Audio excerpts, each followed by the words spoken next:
Boa noite, bem-vindos ao Noite Informativa. Já sabe que às sextas-feiras contamos com a presença do Dr. António Frangulos, que faz análise de alguns temas.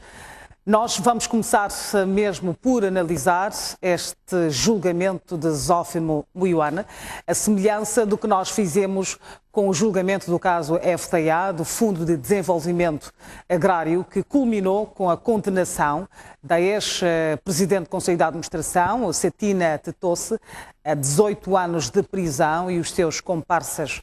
Por ora, nós vamos então analisar este julgamento de Zófimo Muyuana, acusado de ter matado a sua esposa, a filha do antigo presidente da República, Armando Emílio Guebuza. Boa noite, Dr. Frangulos. Fazendo uma analogia do início deste julgamento, ouvindo algumas testemunhas,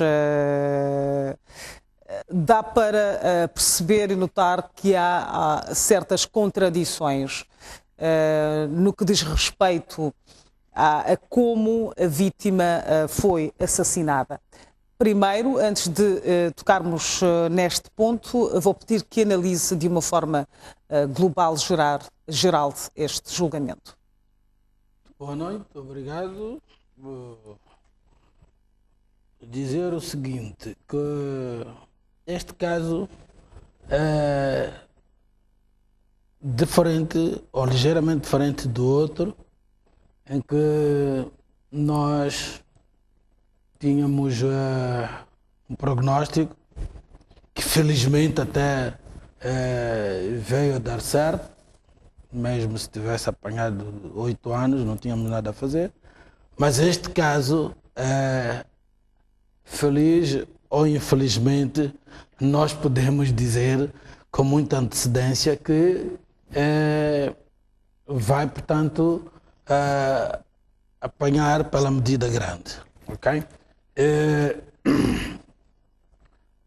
O que até poderá vir a acontecer é ainda ter, digamos que, o azar de apanhar uma gravação especial e até pode arrebentar com a escala para 30 anos. Exato. Mas, sim. Exato. Disse há pouco que poderá apanhar 30 anos de prisão, mas 24 anos, não está em dúvida, trata-se de um homicídio, de como as coisas estão a ser conduzidas, né? A qualificação, né? A subsunção vai para aí, para o homicídio qualificado, e há uma série, porque aqui é uma pugna entre a defesa e a assistência, os advogados da assistência e os advogados da defesa. É uma pugna. E os advogados do lado da família ofendida levam muitas vantagens, né? E nós sabemos de várias fontes que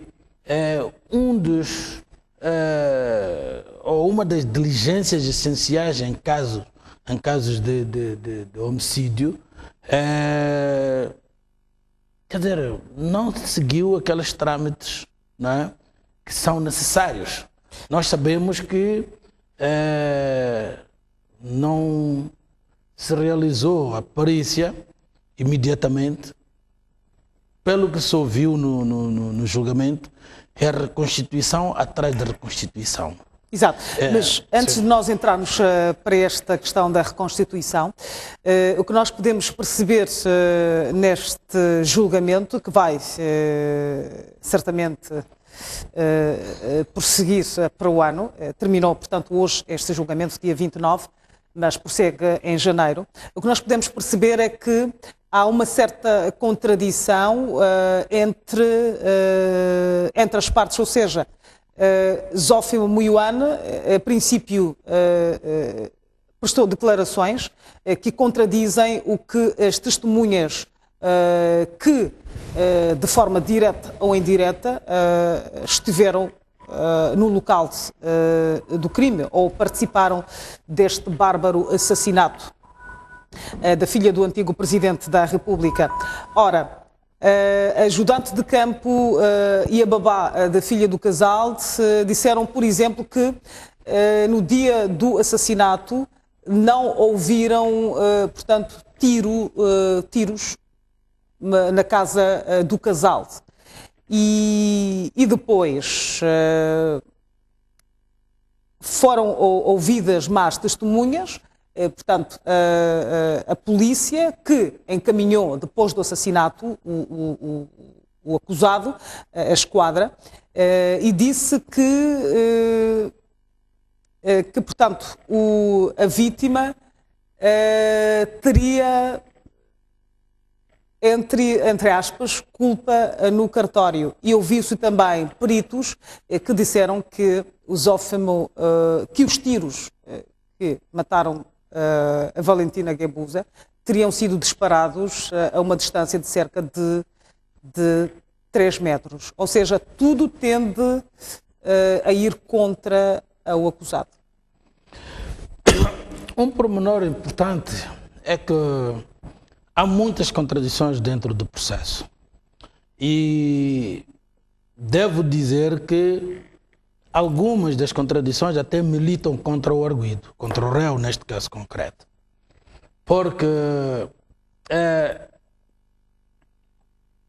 eu não sei se de facto foi coagido, não é, a dizer determinadas coisas, ou entrou mesmo em contradição real. O que é a contradição real? É a pessoa, digamos, conscientemente, de livre até e espontânea vontade, dizer uma coisa num dia, passado um tempo, dizer outra coisa. E isto pode ter sido até uma estratégia da defesa, se isso foi consequência da defesa. O que é que acontece? Em casos desta natureza, não há melhor do que tanto a defesa como a investigação dizer o que realmente se passou. Por vezes se é tentado a, digamos, torpedear determinadas situações, a pensar que isso lhe vai salvar ou lhe vai ser favorável, mas ser bem pior, porque o que vai acontecer é que quando você inventa factos, né? Dependendo do tempo que vai levar a investigação, o mais normal até é esquecer-se e dizer outra coisa. E não só. Dependendo também do percurso do próprio processo, pode chegar a um determinado momento em que você se lembra que aquilo que disse não te favorece, é melhor arranjar uma maneira de retificar. Mas também não podemos pôr de lado que, do lado também da assistência, portanto, dos advogados da parte ofendida, por sua vez, tudo fizeram e tudo estão a fazer de modo a que o réu, digamos, não se safe de uma pena, podemos dizer no palavreado do outro lado de lá, eu nem dei muita atenção ao julgamento, mas o palavreado é da praxe, portanto exemplar, né? Mas é muito fácil ver que o processo tem muita contradição, que eu não sei se os advogados constituídos, não é? Pela defesa hão de explorar essas contradições. Eu vou colocar algumas contradições. Houve ou não altercação seguida de vias de facto? Aquilo vulgo se diz discussão, não é? Seguida de pancadaria. Houve ou não? Ora, soou, portanto, nas declarações do Zófimo, em algum momento, que ele teria dito que houve altercação, até vias de facto, tanto é que ele, no mesmo dia, no primeiro dia ou no segundo, ele é levado ao hospital. Tinha uma lesão grave, creio que no dedo mínimo. Se era fratura ou não, mas a lesão era grave. E constou também que a própria vítima apresentava, portanto, alguns sinais de ter sido maltratada. Portanto, significa que houve aquilo que nós chamamos vulgarmente uma luta. Ora, se houve de facto vias de facto, passa aqui a repetição, de que modo é que foi? E isto devia ter sido logo a primeira declaração, sem procurar enfeite. Porque dizendo o que realmente se passou, toda a tentativa de mobilizar argumentos para defender a parte ofendida seria uma grande contradição em relação ao que realmente se passou. E eu vou, por exemplo, dar um outro exemplo. Hoje estou com uma redundância que até já provoca ruídos. Ora, fala-se de que os tiros partiram de uma distância de 3 metros. Isto não me parece, e é preciso abrir um parênteses aqui e dizer que os peritos não são nenhuma máquina de precisão.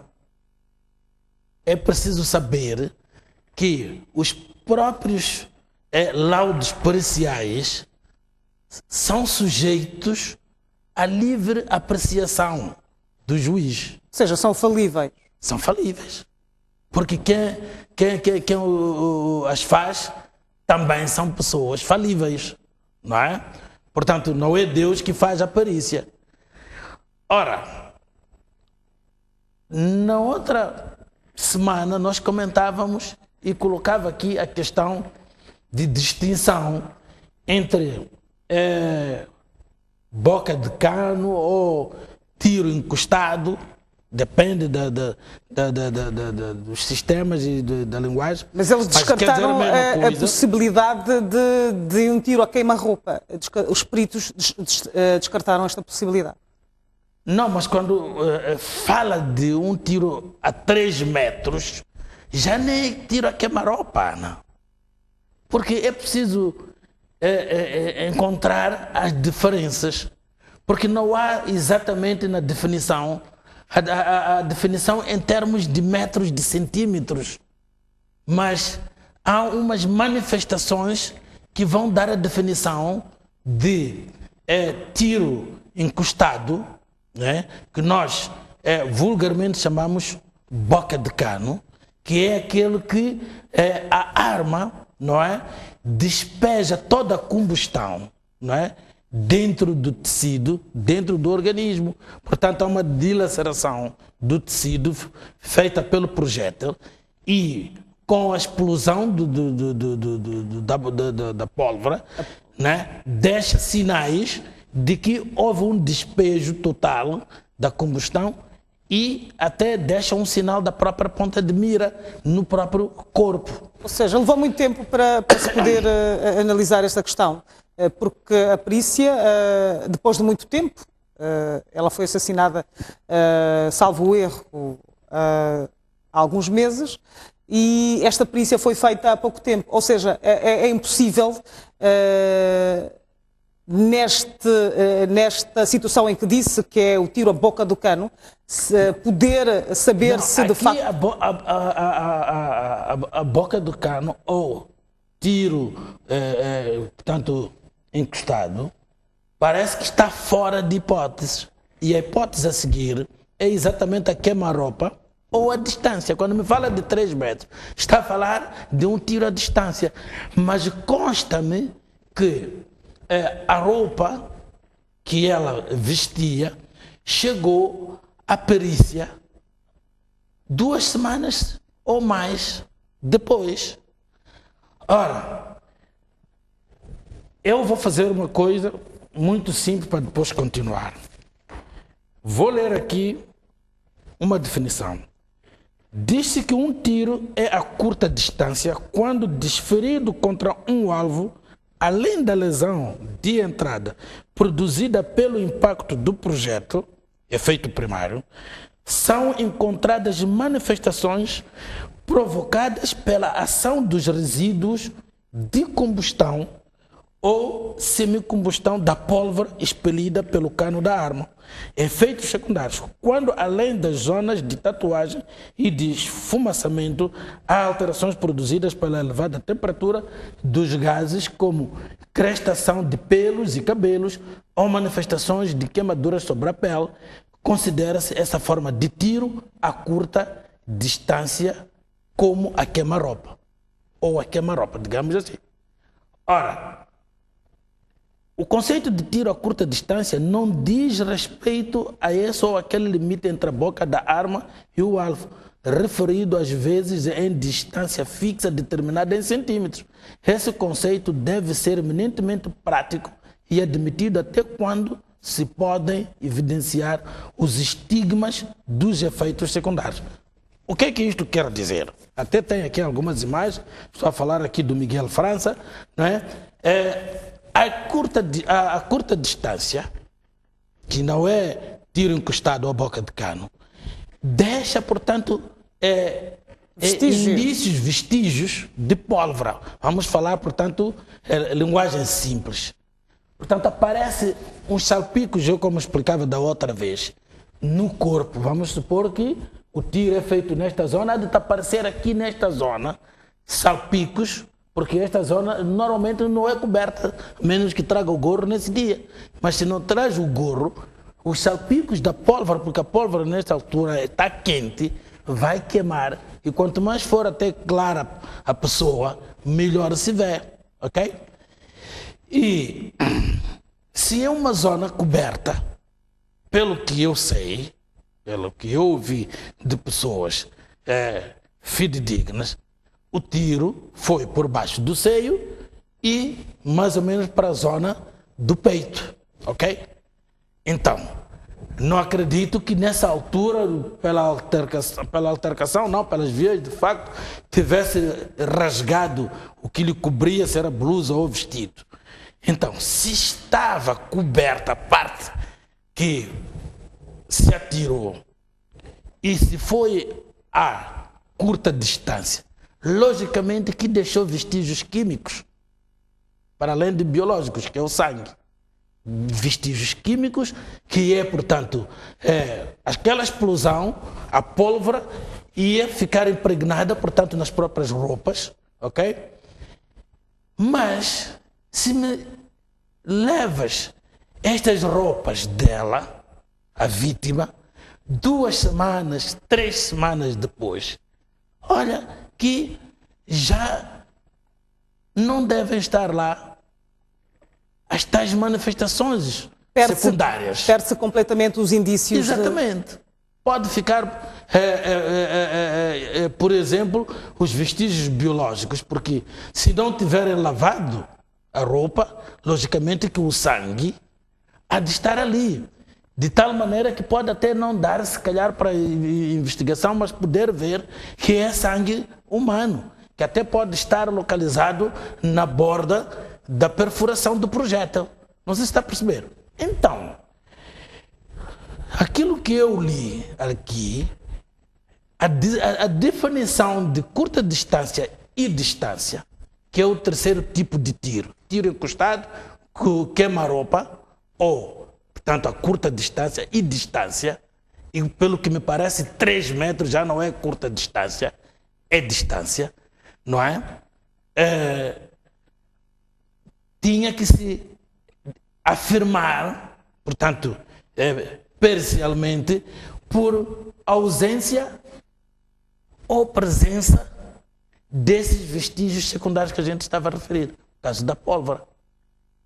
Mas se não se apresentou os elementos para poder-se fazer a perícia, ou apresentou-se extemporaneamente, onde é que foram buscar o dado para poder afirmar que o tiro foi feito à distância, para poder negar, não é, que o tiro não foi a curta distância ou então a coisa boca de cano? Neste caso, teria de se fazer a exumação do corpo para se chegar a esta conclusão? Porque aqui, quando é a curta distância, a arma deixa vestígios sobre o corpo e sobre os vestes.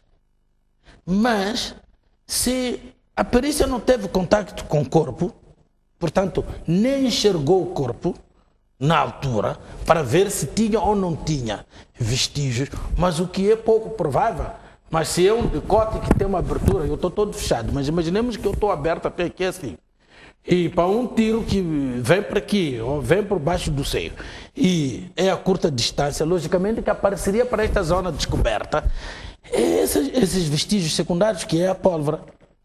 Mas era preciso que a perícia estivesse lá, era preciso que a autópsia também revelasse no seu laudo.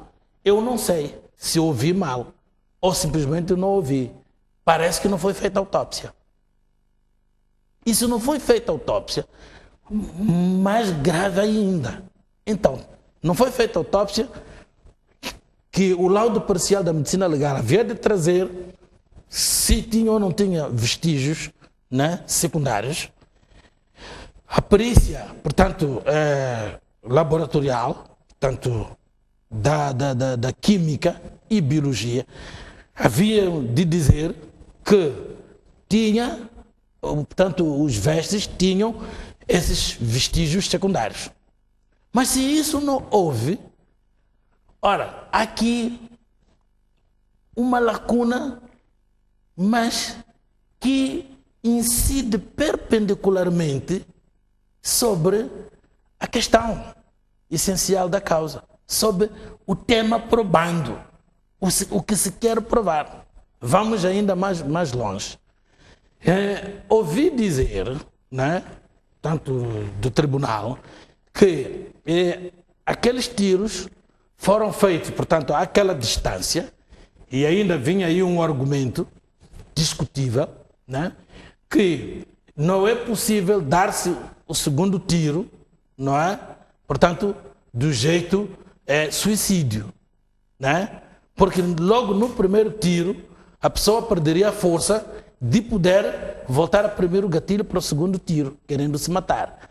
Mas o problema é que a coisa não está muito bem dita, porque se na verdade houve, né, vias de facto, primeiro porque estão corpo a corpo.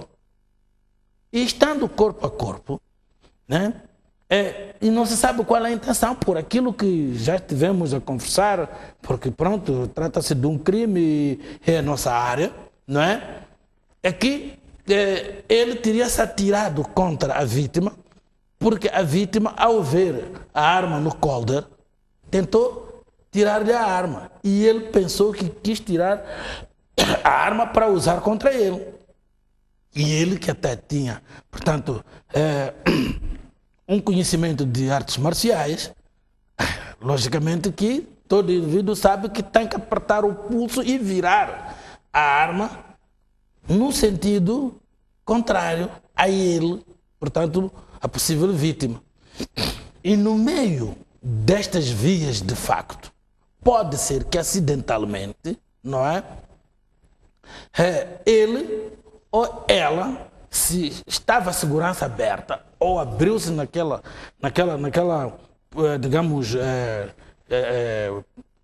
pugna ou vias de facto, não é? O gatilho, desculpa, fica retesado e um mínimo toque, é sensível o gatilho, pode disparar.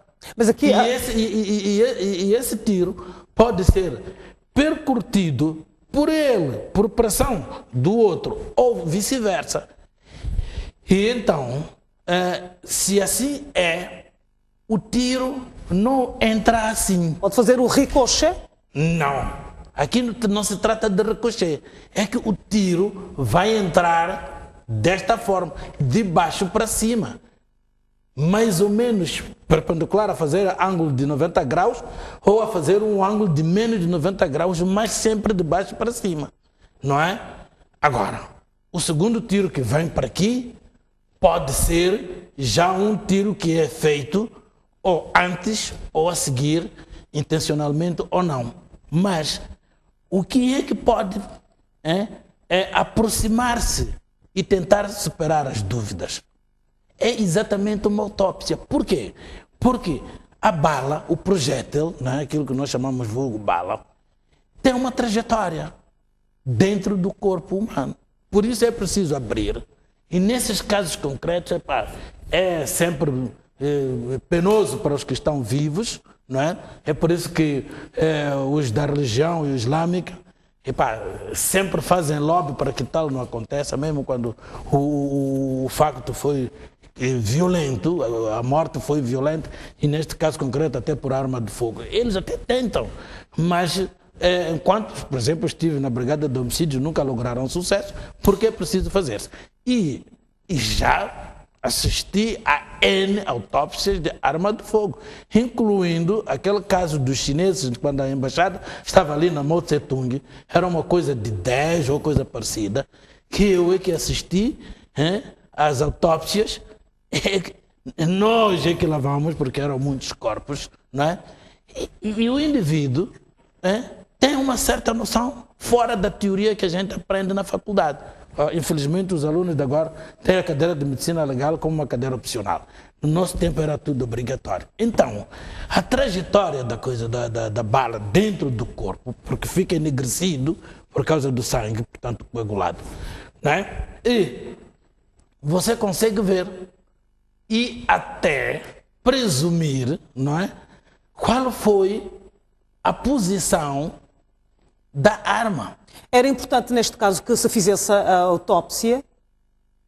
Claro que devia ter sido feito, porque até pode se vir a exumar, que é muito mais penoso, mas mesmo assim não se terá o mesmo resultado que tivesse sido logo a seguir. Por quê? Porque há tecidos que desaparecem o máximo 60 dias depois. E quando muito as lesões sobre o osso e tudo mais, é que se pode dizer que, bom, o projeto por aqui passou, mas no que concerne aos tecidos, porque os tecidos deixam exatamente uma trajetória, um caminho do projeto, já não se pode determinar. O que quer dizer que eu não sei onde é que foram buscar muitas das proposições que estão dentro do relatório. Eu não estou contra, não estou para pôr em causa, mas por aquilo que se desenha como tendo sido o quadro real dos factos, entra em contradição com muitas daquelas coisas, mas não é. Exato. É um caso, portanto, para estudo, para os criminalistas. Mas a outra questão que chama a atenção é que a babá da filha do casal disse que não ouviu nenhum barulho, nenhum som de disparo. Isto... Não é o contrário. Pareceu-me que a ADC é que não ouviu e a babá diz que ouviu. Numa primeira versão, logo no início, a babá não teria ouvido, portanto, estes disparos. Mas essas são aquelas contradições do âmbito da prova declarativa. É preciso que se tenha em mente que aquelas pessoas não são testemunhas, não podem ser testemunhas. Primeiro porque uma é a ADC, há uma afeição que se cria e depois há uma certa reverência que existe entre a vítima e a ADC. Portanto, minha chefe, ok? E dois, há uma certa aproximação por parte da família da vítima, portanto, dos ofendidos. A babá também está na mesma situação. E estes podem, sim, senhora, prestar declarações no processo. E dependendo de idoneidade e da qualidade das declarações podem entrar na prova declarativa. Mas dentro da prova declarativa, o que é mais forte é a prova testemunhal. Exato. E não me parece ter havido testemunhas. Outra coisa, quer-me parecer que no dia que os factos aconteceram, para além de que há uma questão ocasional, acidental, porque se presumia, na altura, que se salvava, foi imediatamente removido o corpo, a pessoa até nem o corpo, a pessoa foi, portanto, transportada para o hospital, para a clínica, o Instituto de Coração. Mas, entretanto, quer-me parecer que, para além disso, o local de facto foi remexido. Fala-se de 4 balas, uma para o espelho, outra parece que bateu numa cabeceira ou bichiché ou coisa parecida, e 2 foram contra o corpo, 4. E só se apanhou um invólucro, que estava debaixo da almofada, lá o que foi. Então, e os outros 3 invólucros? Onde é que foram? É um facto. E a arma? O que foi feito da arma? Foi recolhida, não devendo ter sido recolhida. A ADC, a primeira diligência que devia ter tomado, era simplesmente expurgar, não é, o arguido naquela altura daquele local. Que é para preservar, portanto, exatamente, o local. E criar condições para se preservar o local, porque, acima de tudo, eu acredito que ela é membro das Forças de Defesa e Segurança, a ADCI. A ajudante de campo neste caso. Exato. Então, devia ter noções do chamado primeiro ataque. A preservação do local faz parte do primeiro ataque. Mas havia, a segunda declaração do irmão da vítima, a vítima não sabia manejar uma arma. Eu não quero entrar por aí, porque eu já disse que o irmão da vítima, não é, nem sequer é processualmente e substantivamente penalizado por ter faltado a verdade, para falar positivamente, por ter faltado a verdade. Não quer dizer que tem o direito de mentir como tem o réu, mas também não é obrigado, não é, a dizer, digamos, coisas que desfavoreçam a irmã, ok? Então, o que o intérprete, né, o juiz ou o procurador que vai deduzir a acusação deve fazer, simplesmente é procurar, digamos, qualificar aquelas declarações e ver se são de considerar ou não considerar, ok? Portanto, pode ter dito muita coisa que não é a que corresponde à verdade. Não é obrigado a dizer o que corresponde à verdade, desde que isso entre em desvantagem. Portanto, nós podemos ficar aqui descansados que a investigação não deve ir por aí. Não deve se preocupar. Até pode ter um processo em que o arguido, não é? As possíveis pessoas que assistiram ao caso se remetam ao mutismo e investigar na base do que tem à frente, portanto, os vestígios e tudo mais. Por quê? Porque o crime do homicídio, diz inclusivamente em criminalística, não é? É mais fácil de investigar que o crime de furto. Ok? Por quê? Porque deixa mais vestígios. Deixa muito mais vestígios. Ora, o que acontece é que se esses vestígios tiverem sido profanados, tiverem sido viciados, dificulta a conclusão de um inquérito sobre... Até é capaz de vir a ser mais fácil investigar o crime de furto do que aquele crime específico de homicídio. Mas essa questão da preservação dos locais do crime tem sido um grande problema em Moçambique, porque nós temos acompanhado, a comunicação social tem reportado várias questões de baleamentos e nós percebemos que no local do crime a polícia permite, por exemplo, que alguém que está a assistir adentre no local do crime. Não tem isolado o espaço com aquelas fitas que nós estamos habituados a ver em filmes. Mas não devia. Isto é um problema de falta de consciência, é um problema... Falta de preparo. Não só de preparo. Há um... Como é que eu devo chamar? Um culto de personalidade tal. Eu vou contar uma história. Quando foi da vez do António Sibaciba Macuacua, e eu estava, nessa altura, no Palácio dos Casamentos, tanto que aparece na televisão, todo de branco, porque eu era creme até. Eu fui, portanto, de fato, creme, para os 25 anos, se não me engano, do Pedro Taíma, em que até o padrinho era o presidente na altura da República. E eu chego no local, chamado, claro, pelo telefone, eu chego no local e eu apanho um autêntico folclore. Eu pus-me a afastar toda aquela gente dali que já tinha profanado o local para já. E uma das pessoas que eu empurro, né, há quem vai para o meu ouvido e diz, olha, é médico do senhor presidente da República. Sabe o que eu disse? Quero lá saber. Regras são regras. Não tem que estar aqui, tem que sair. Veio o próprio ministro. Teve que obedecer, não é, a sitiação do local. O local deve ser sitiado, com as tais fitas de vermelho e branco que estava a referir. Que até porque existiam e existem demais, porque aquilo não custa nada, é como comprar papel higiênico. Então, há um certo oportunismo, porque por vezes num crime como aquele, institucional como aquele, não é?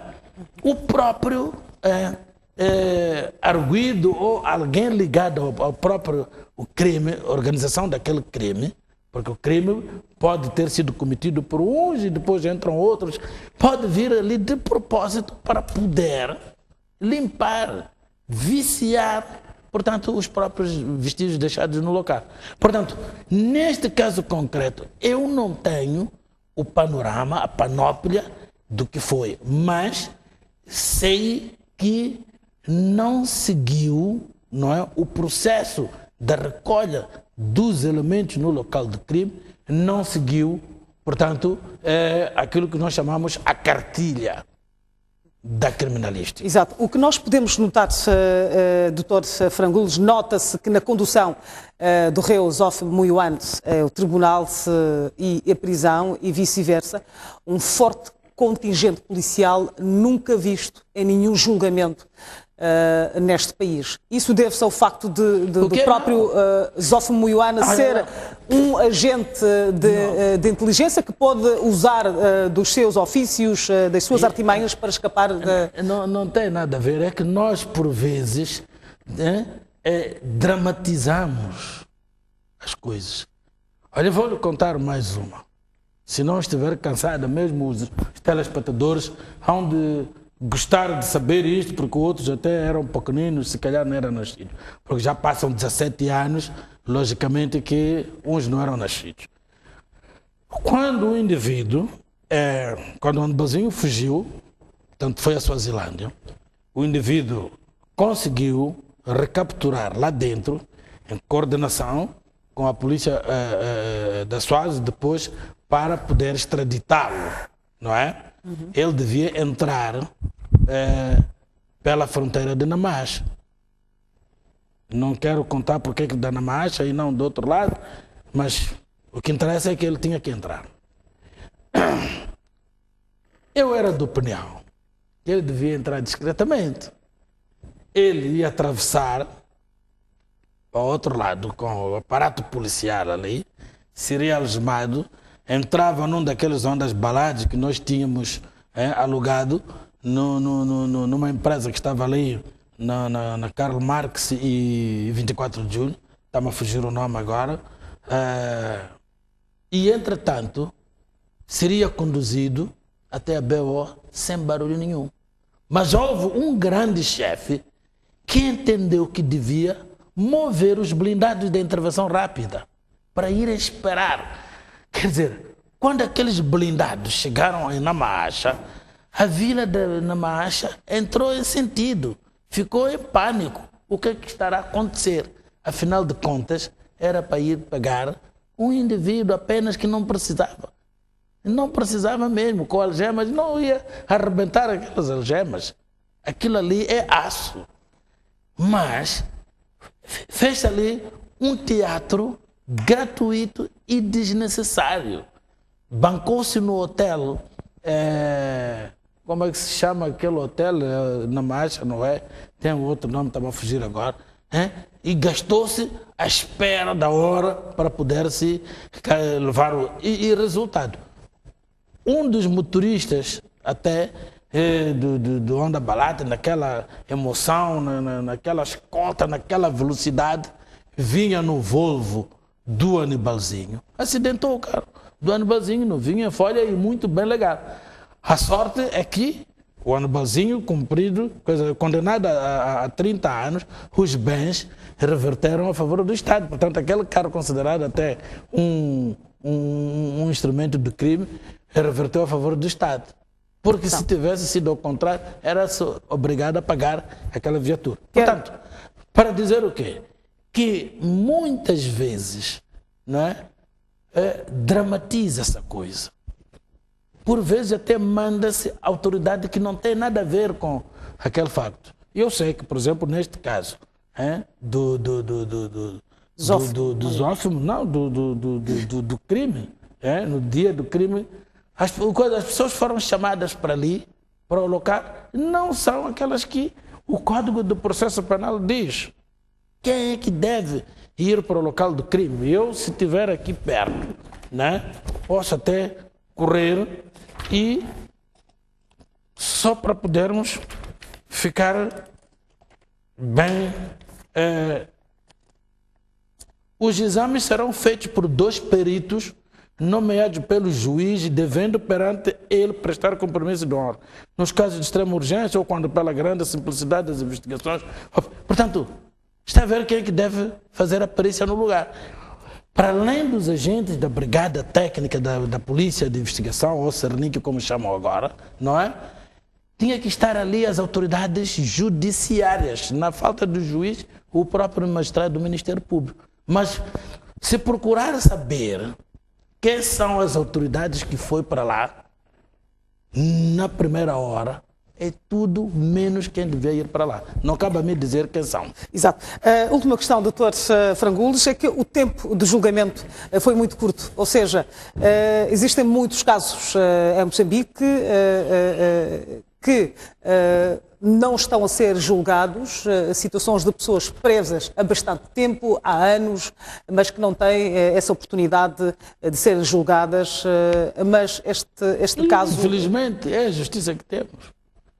Não é a primeira vez que nós dizemos que há cidadãos e há cidadãos mais cidadãos que os outros. Portanto, eu não vou lavrar este assunto, porque é um assunto que a gente conhece. Nós tivemos há pouco tempo também um assunto que levantou celeuma, pé de vento, com licuco, né? Mas porque a vítima era a tal pessoa, foi aquilo que nós vimos, a velocidade, a própria informação, os órgãos de informação que vão para lá. Quando é um Zé Ninguém, não é? Nem todos vão para lá, passa um caso anônimo. Nós sabemos, mas pronto, costuma-se dizer, quando o cão abana o rabo, não é novidade, mas quando o rabo abana o cão, já é notícia. Portanto, eu compreendo também quando não vão lá os órgãos de informação, porque trata-se de uma pessoa anônima. Daí Exato. Que não é caso para a gente estar a especular, porque nós sabemos porque é que o processo teve todos esses contornos, porque é que teve toda esta velocidade. Agora parou, parece que houve uma interrupção, deve-se ir ao intervalo E as alegações, não sei para quando é que estão marcadas, e alegações, sentença.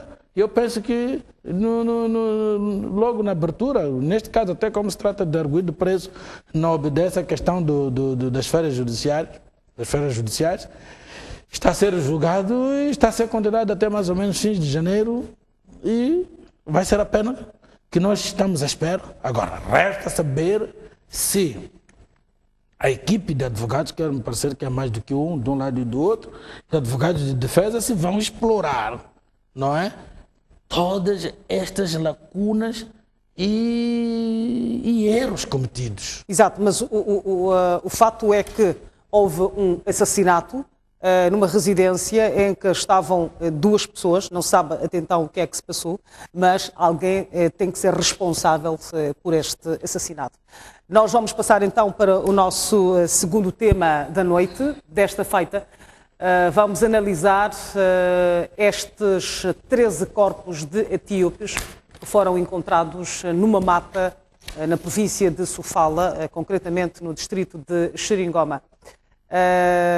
A Procuradoria-Geral da República, no caso a Delegação Provincial, esteve a fazer o seu trabalho no local e portanto, detectou, Dr. Frangules, que trata-se de facto de um caso de asfixia por imigração ilegal.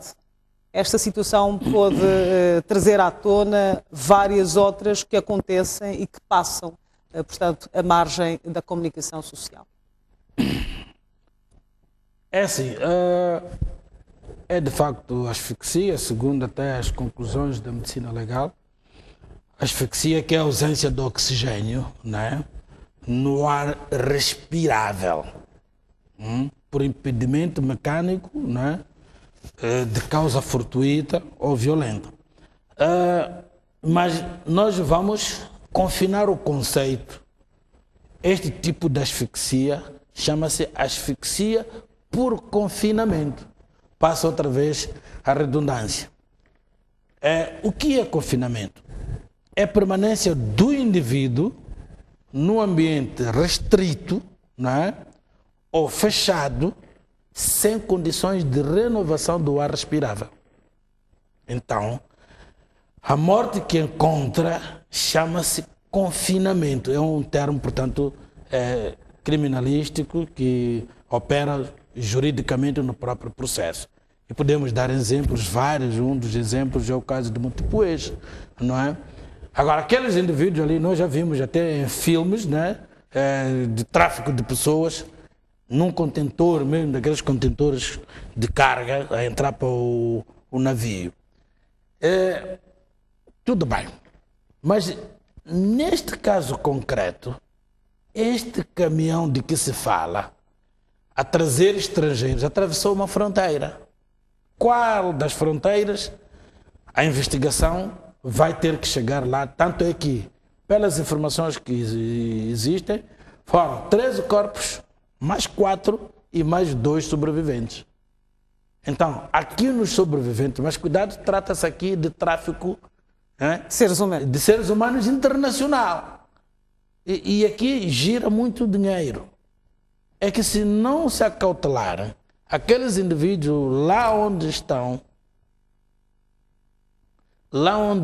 no hospital, internados, podem ser eliminados, que é para não poder se chegar ao caminhão, à agência de viagens e aos contratantes, se é que aqueles indivíduos iam para um determinado destino, ou então simplesmente estavam a perseguir um sonho qualquer, porque boa parte dos que entram em Moçambique querem depois entrar para a África do Sul. O Eldorado deles é exatamente, o sonho deles é exatamente entrar para a África do Sul. Da África do Sul tudo acontece. Então, eu penso que até é de uma investigação fácil. Por quê? Porque entrou por uma fronteira e não é possível um caminhão daquele estilo de contentor passar da fronteira sem ter deixado um registro. A alfândega, fora de registro, a alfândega não ver a mercadoria que vem lá dentro. Se tem que se pagar direitos. Então, viu a mercadoria, a menos que diga que entraram como se faz com o comércio informal na fronteira, em que a pessoa entrega a diversas pessoas, não é? E entram dentro de Moçambique e depois vão entregar, portanto, já dentro do território de Moçambique e recebem as alvíceras que recebem. Mas tirando isso, se vieram dentro do contentor, foram fiscalizados pela polícia da fronteira, não é? E se passaram, é porque correu algum dinheiro por baixo da mesa e terá que se responsabilizar. Esta questão da corrupção. E da corrupção deu isto, porque isto aqui é um escândalo. Morreu em território moçambicano. E como é que fica a imagem do país? Beliscada. A imagem beliscada. Em termos de direitos humanos? Direitos humanos e muito mais. Né? Beliscada. São, nesta altura, 17 pessoas que foram atiradas de qualquer maneira. É que até animais, para evitar doenças, se enterram, se incineram. Há necessidade de se ter maior controlo das fronteiras? Não há dúvidas. Não há dúvidas. É que passou como passa uma mercadoria ilegal, sem pagar os direitos, pagar no bolso daquele que está de serviço ou o chefe.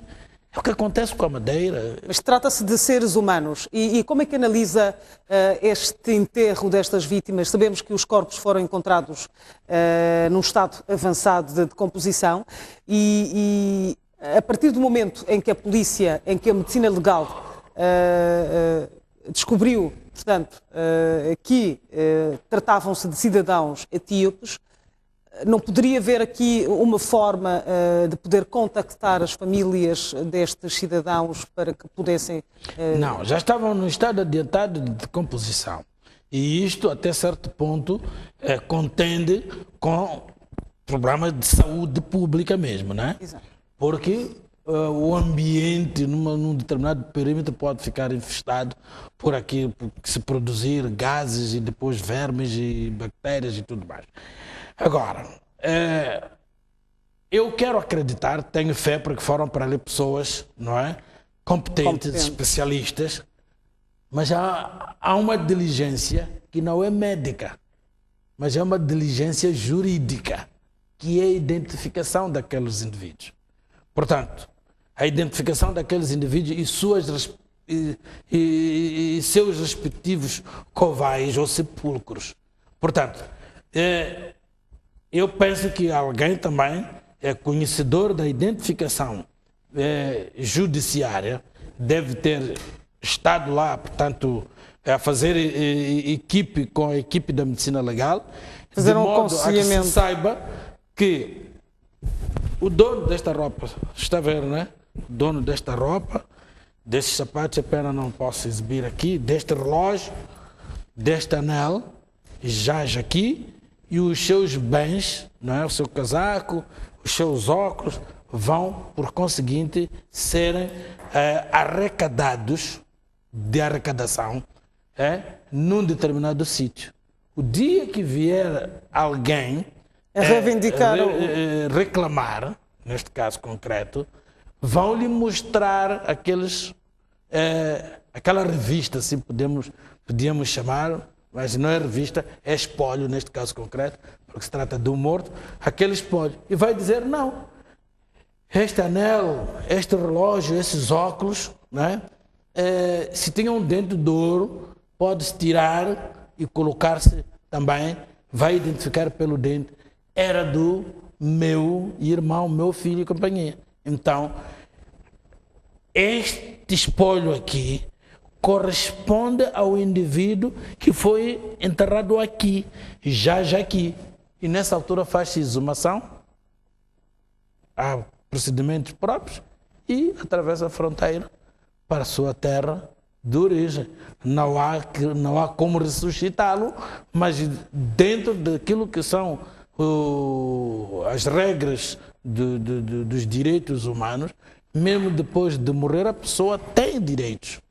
e as pessoas vivas ainda mais direitos sobre aqueles indivíduos mortos. Exato. Eu costumo dizer que este caso denuncia esta imigração ilegal de tráfico de seres humanos. Eu costumo dizer que se nós formos aqui a percorrer a cidade de Maputo, na baixa da cidade de Maputo, nós vamos encontrar muitos estrangeiros em que, a partida, nós podemos notar que este de facto é ilegal, este não é ilegal e, portanto, documentos de um cidadão moçambicano, como se fosse um cidadão moçambicano. Claro. Se a polícia quiser fazer uma ronda, vai certamente deportar muita gente. Fazer uma rusga, exatamente, seria um termo adequado. Operativo. Muitos cidadãos iriam ser deportados na baixa. Extraditados neste caso. E isto não acontece, exato, nos Estados Unidos, por exemplo, em que se um vizinho nota que este é ilegal, chama a polícia e denuncia. Nós aqui simplesmente deixamos... Agora, com o problema do terrorismo, etc, etc, naquela altura bastava entrar dentro dos Estados Unidos, você tinha a facilidade ou a facilitação de ser cidadão americano. Agora as coisas já mudaram, estão mais dificultadas. Vamos então dizer o quê? Estamos a falar de fronteira terrestre, mas nós temos casos que as pessoas vêm de uma terra bem longínqua, né? Não vou dizer países, mas a vir de lá, do país de origem, com passaporte, bilhete de identidade moçambicanos e tudo. Isso por causa da corrupção. A corrupção é um mal contra os Estados, e sobretudo contra os Estados africanos. Até ameaça a existência dos Estados africanos. E é preciso que um dia a África se levante contra um inimigo invisível que se chama corrupção. Não é só dizer por dizer, como nós temos estado aqui a criticar. A corrupção é um mal que enferma a sociedade, mas é uma parte da sociedade que permite que isso aconteça. E, sobretudo, os que têm a responsabilidade de fazer com que esse mal não exista, combater esse mal e ver se esta sociedade respira um bocadinho de ar puro. Exato. Vamos passar para o nosso penúltimo tema da noite. Vamos falar desta operação Caça a Homem que a Polícia da República de Moçambique iniciou em Mocimboa da Praia para poder pegar este suposto grupo terrorista em Cabo Delgado. Dr. Frangulos, esta caça ao homem vai de facto resultar depois do comandante-geral da polícia ter dado um prazo de 7 dias a este grupo para entregar-se à polícia. Eu continuo a dizer que não tenho elementos para dizer o que eu gostaria de dizer, mas eu sempre disse que isto pode não parecer aquilo que a gente gostaria que fosse. Um grupo de matrapilhos, de bandidos, né? Que essa é uma questão de despejar ali uma companhia, né? Da intervenção rápida e uma operação de tira a camisa e pegar todos aqueles indivíduos. Pode não ser bem assim. Pode-se estar a utilizar, pode ter um grupo base que está a utilizar, não é? Que está a utilizar, portanto, pessoas que não têm assim muita experiência. E depois é preciso que vejamos isto. No princípio dizia-se que eram alguns bandidos, matrapilhos, sem qualquer preparação, dava a entender isso. Agora está-se a falar de terroristas. Quer dizer, muda-se de linguagem de um dia para o outro, para demonstrar que não se tem bem a noção do que está ali a acontecer. Ora, porque isto aqui é um grupo de extremistas islâmicos, porque e esta falta de investigação, não é? Não investigação daquelas pessoas, mas investigação sociológica mesmo, antropológica e depois histórica também, para poder se perceber bem aquele fenómeno, pode levar à comissão de muitos erros, pode levar até a um certo nervosismo, que já um determinado, na altura era simples coronel, agora parece que é general, chegou a fazer na Zambésia. Portanto, o mesmo que Causa da Riaga fez, que é a política de terra queimada, mandar bombardear tudo e nada. Porque já, eu costumo dizer, quando a violência se manifesta desta maneira, significa que a inteligência, não é, parou. E quando a inteligência para, o que segue é simplesmente barulho. Portanto, comícios com declarações bombásticas, e só aí, assim, sabe-se aí que o próprio comandante, não é, terá mandado bombardear o local em que suspeitava que existissem lá os tais terroristas, né? E bombardeamentos já não me parece ser uma atuação policial operativa, não me parece. E bombardeamento, primeiro, é um ato de guerra. E o ato de guerra, há uma perterição, não é, de tudo que é direito humano, porque quando a gente manda bombardear aquele local, é tudo que vive, até o ser vegetal vai ser vítima desse bombardeamento. Crianças que não têm nada a ver em encontrarem-se ali, porque, por exemplo, a guerra de guerrilha, onde é que a guerra de guerrilha tem sede? Exatamente onde tem população, e confunde-se com a população. Quando não é momento de uma operação, está na machamba normalmente. Nós sabemos, por exemplo, da guerrilha da Renamo, que aqueles indivíduos, quando há uma situação, são mobilizados. Quando não há situação, são desmobilizados.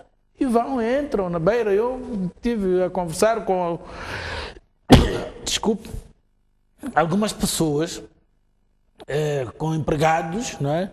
Tinham, portanto, seguranças. Quando foi daquele conflito que terminou, ou interrompeu-se agora em 2016, dezembro, né? Só veio a senhora dizer que, olha, meu marido mandou para vir dizer que, olha, já não há de poder vir, para poder receber os dias que teria trabalhado. Foi para onde? Mandaram chamar. Mas para onde? O comandante mandou chamar. Afinal é militar, senhor. Também não fazia sentido ele ser da segurança sem ter sido militar. Portanto, é um indivíduo que estava na reserva e que, quando veio a voz do comando, aquele que pegou em si foi desenterrar a arma ou desencantar onde estava a arma, portanto, esquinada, e lá foi se juntar ao restante do grupo. O facto é que... Portanto, para dizer o quê? Que esta coisa de mandar bombardear já não é um ato policial, é um ato de guerra. E tem a ver com os direitos humanos. Aí anulam-se todos os direitos humanos, porque aí tudo o que estiver naquele perímetro vai ter que sofrer os efeitos da bomba. Não sei se é uma bomba normal ou de nitrogênio ou lá o que seja. Mas bomba é bomba. Exato. A última questão, Dr. Frangules, é que a polícia, os serviços de inteligência têm que erradicar este grupo, têm que varrer, têm que eliminar este grupo antes que, o grupo de inteligência, antes que se comecem a propagar no país. O grupo de inteligência tem que ir buscar a informação. Informação que deve ser trabalhada de modo a chegar a esse objetivo que esteve a dizer. Exato. Vamos então ao nosso último tema da noite. Estamos com muito pouco tempo. Dr. Frangulos, vou pedir que faça uma análise telegráfica. Como é que analisa o ano 2017? Qual é o balanço que faz do ano 2017? Batota pura. Uma análise telegráfica do ano todo de 2017. Vamos fazer então uma... É um bocado complicado, não é? Bom, eu vou tentar. Primeiro porque para mim foi um dos piores anos, não é, do nosso país. Em todos os aspectos, desde a independência. Não é? Por quê? Todas as previsões do crescimento econômico foram revistas em baixa, não é? As agências de notação financeira colocaram-nos no pior nível, que é o pior que lixo, não é? Ou o restricted default, estamos em default, só falta-nos um nível para podermos atingir o default, ou a bancarrota, ou a falência, não é? Politicamente chama-se Estado falido, economicamente falido, politicamente Estado falhado, não é? Só falta-nos um nível para atingirmos esse patamar, portanto, patamar D. Estamos no RD agora. Nós vimos que a nossa moeda nacional, não é, inflacionou de tal maneira, não é, e a economia, não é, a macroeconomia ficou afetada porque a nossa moeda desvalorizou em relação ao dólar e ao rand, que são as moedas operativas no comércio transfronteiriço ou mesmo internacional. Portanto, o BM alerta-nos, né, que a crise econômica e financeira vai ser pior em 2018. A vida dos cidadãos vai piorar. O silêncio, o calar das armas, foi o único paliativo que nós presenciamos em 2017. Eu chamo paliativo porque calou-se as armas para poderem conversar. E o que está a conversar ainda não surtiu nada. É um marcar passo que há pouco tempo eu li aí o Gakama a dizer que, olha, até março isto tem que acontecer. Portanto, o que é que tem que acontecer? A lei lá das eleições provinciais, a lei constitucional tem que ser alterada e tudo bom. Caso contrário, não é? Vão me chamar belicista. O que significa que ele também, não é, está a começar aquilo que nós sempre dissemos, a ver que estão a jogar com ele, com vai e vem, ainda como estamos... se fosse a onda, não é? Sempre a bater no mesmo sítio, mas nunca ultrapassa aquela linha, digamos, da praia. Se isso acontecer, é porque já estamos perante um tsunami, não é? Ou seja, ainda estamos na cor da bamba. Estamos, sim. E eu disse que era simplesmente um paliativo. E deve-se aplaudir porque vidas humanas foram poupadas, não restam dúvidas. Mas os esquadrões continuam a assassinar clandestinamente. Só para poder ver que... E eu sempre disse isto. Está a acontecer às costas do comandante em chefe, porque os esquadrões da morte são forças de defesa e segurança do Estado. Nós sabemos que os esquadrões da morte estão a fazer uma perseguição e aniquilação da oposição política. E quem faz isso é quem não quer sair do poder, quem não quer ser arrancado do poder. E quem não quer ser arrancado do poder é quem está no poder. Logicamente que não vamos perguntar, porque a resposta está aí de quem são os esquadrões da morte. Ora, nós, como dissemos,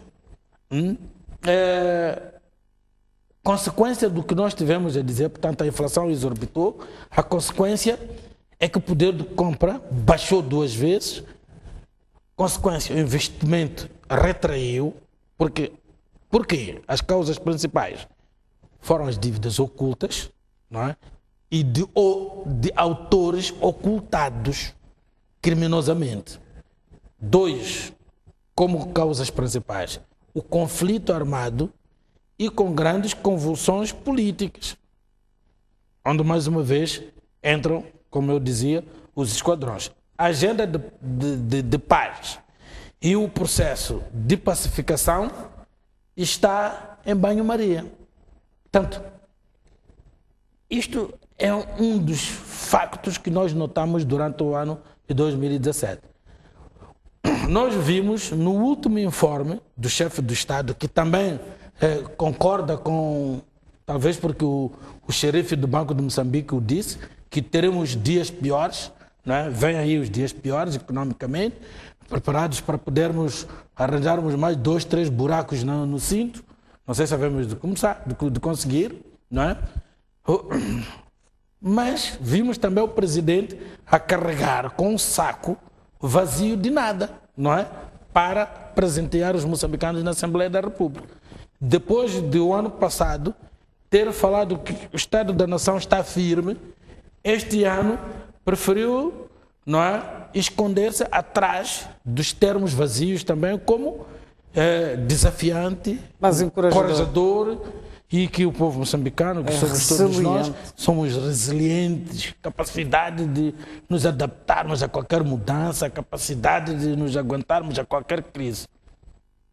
Mas deve-se dizer que ele está titubeante na sua ação.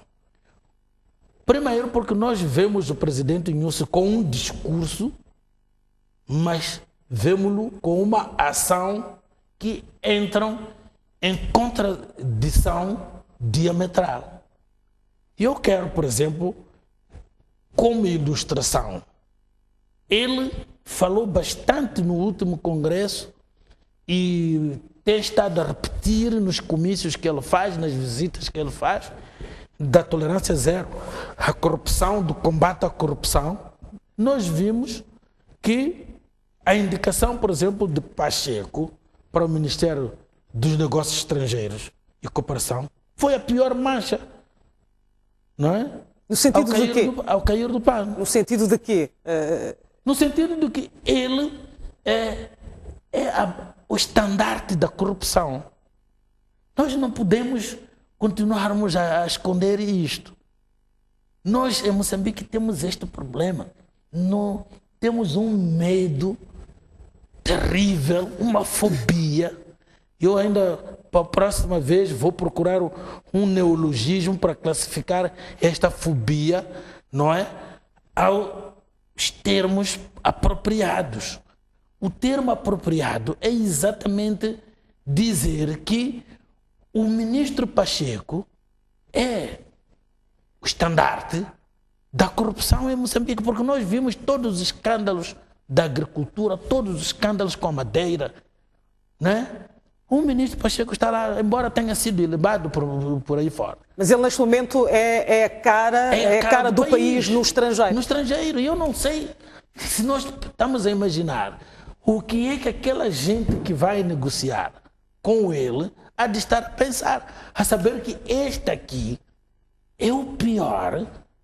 Se Moçambique está agora no pior que lixo por causa da corrupção, porque as dívidas ocultas é também a cara da corrupção. Este representa essa corrupção.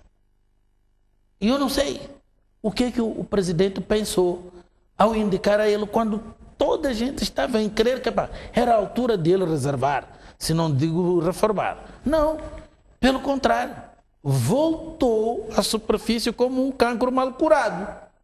E toda a gente ficou atônita e boquiaberta, não é? Para mim foi a prova mais do que evidente de que o discurso de combate à corrupção não passa de um chavão político, não é? Pois não se combate a corrupção com corruptos. Modéstia à parte. Ou brincamos ou fazemos coisas a sério, não é? Se de facto o combate à corrupção é uma aposta, não é? É um desafio para o presidente Nyusi e toda a organização a que ele pertence, não é? Política, que é o Partido do Frelimo. Por favor, nós queremos aplaudir ações. E eu digo com toda a franqueza, queremos aplaudir ações. E não estar aqui, mais uma vez, a encher-nos de chavões, de discursos bonitos, que de discursos bonitos eu ando por aqui. Mas o ano... Estou cheio, como se costuma dizer, mas de o ano... discursos bonitos. Mas o ano... Desde o discurso do dia 15 de janeiro de 2015. Estou cheio. Mas o ano 2017 não foi mau de todo. Algumas coisas boas aconteceram. Claro, não restam dúvidas, mas eu, nesta altura, prefiro elencar aquilo que é mau. Porque aquilo que é bom, eu faço votos que se dê continuidade. Não vim aqui para bajular. Eu venho dizer, de um modo geral, tudo que foi bom, que foi feito, para ser continuado, porque, aliás, o dever do governante é exatamente isso. Nem precisava dizer, olha, eu fiz 69 mil carteiras, e eu fiz uma ponta ali. Quando está ali, principalmente, desculpe, o ministro das Obras Públicas, quando vai para ali é para fazer isso mesmo. Mas então, é preciso continuar as boas obras. O meu dever é apontar o que de errado está, que é para poder se corrigir, até porque sabido que é que os que o rodeiam não têm coragem, com medo de perder as mordomias, perder o pão, não estão para lhe dizer, chefe, isto está mal, porque senão vai perder o pão. Eu, por mim, já o perdi. Eu passo a vida a mendigar esse pão. Não tenho problemas nenhuns, nem que tenha que viver a pão e água. Mas eu estou a cumprir um dever de cidadão, apontando, indicando, fazendo ver o que é que está mal nesta governação, que deve ser corrigido, porque estamos cansados de estar toda hora a dizer que está mal, está mal. Mais 5 minutos, Dr. Frangulos? Vejamos, por exemplo, em relação à questão do relatório da CROL. O relatório da CROL, não é? É o que nos vai trazer e que nos está a trazer todos os males, ou seja, deste país. Tem que se avaliar esta questão para o ano 2018. Mas por quê? Porque não se quer apresentar os autores para a sua responsabilização. Por quê? Negocie com o FMI. Se o presidente de facto está metido, como se diz aí, a boca grande, nem a boca miúda já, se diz aí, então negocie sempre um meio termo. Ele que entregue os restantes para poder salvar os mais milhões de moçambicanos. Os milhões de moçambicanos não podem, não é, viver como estão a viver por causa de uma dúzia de pessoas. Isto aqui não tem nada de ético, não tem nada de moral. Portanto, eu devo dizer que não concordo. O ano termina com o relatório da CROL, como eu dizia, não é? Sem dizer aquilo que o FMI quer. O FMI já veio dizer que se não trouxerem os autores que têm cara, não é? Que têm ossos, esses indivíduos não são indivíduos que, digamos, quiméricos. Não, são indivíduos que existem realmente. Então têm que ser entregues. E a justiça moçambicana deve fazer o que deve fazer. Nós não queremos julgar, eles não querem substituir a justiça moçambicana, não. Mas querem forçar a justiça a partir dos políticos, a justiça moçambicana que se faça, não é?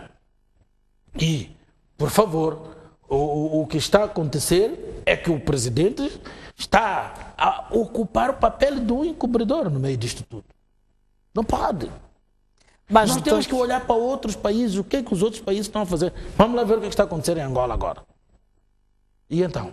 É uma surpresa até para o próprio povo angolano. Que nos presenteie também um desses fins do ano o presidente com uma atuação daquela de João Lourenço, que está a surpreender todo mundo.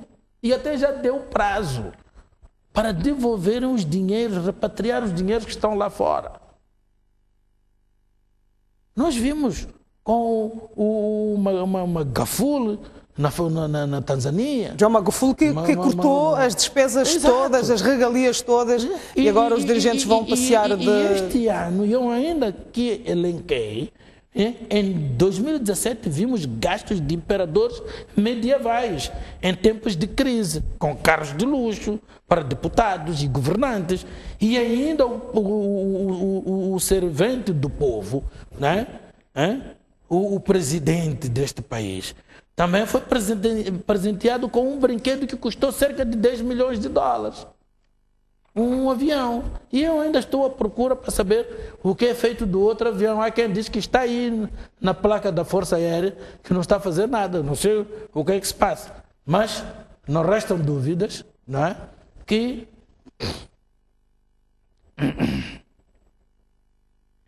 portanto, para dizer que nós temos simplesmente que pautar por aquilo que as regras da governação dizem, não é? Do que nós estarmos a assistir toda hora as mesmas coisas que gritam, gritantes, não é? Nós vimos, por exemplo, os tubarões da LAM, não é? Entrar por uma porta e sair por outra, foram dar uma passeata na cadeia, pagaram caução para quem defraudou quase $1 milhão. Não faz sentido nenhum. Portanto, vimos o Cambaz a sair e a voltar para o mesmo sítio, não é? E vimos o Mahmoud Amurana a cair com as mesmas balas que mataram Sistak e outros homens de causas. E eu dizia aqui num comentário daquela semana que se quem matou o Mahmoud Amurana não foi o mesmo que matou os anteriores, homens de causas, em menos de 30 dias nós vamos saber quem é. Já passaram 30 dias, mais 30 dias, já agora vamos para as intercalares para substituir a Morana e ainda não se sabe absolutamente nada do processo do homicídio da pessoa da Morana. E ainda tenho coragem de vir dizer que não, porque foi o MDM, daqui a nada só falta dizer que foi a Renamo. Exato. Mas a verdade é uma, mataram a Morana, porque o Amurana já estava-se a tornar simplesmente um incômodo, e eu estou a repetir um comentário que eu fiz aqui, já não estava a incomodar o MDM nem o seu presidente, já estava a incomodar, não é, a superestrutura deste próprio país. Exato. Obrigada, Dr. Frangules, pela presença aqui mais uma vez. Nós vamos fazer um brevíssimo intervalo. Já voltamos para as notícias.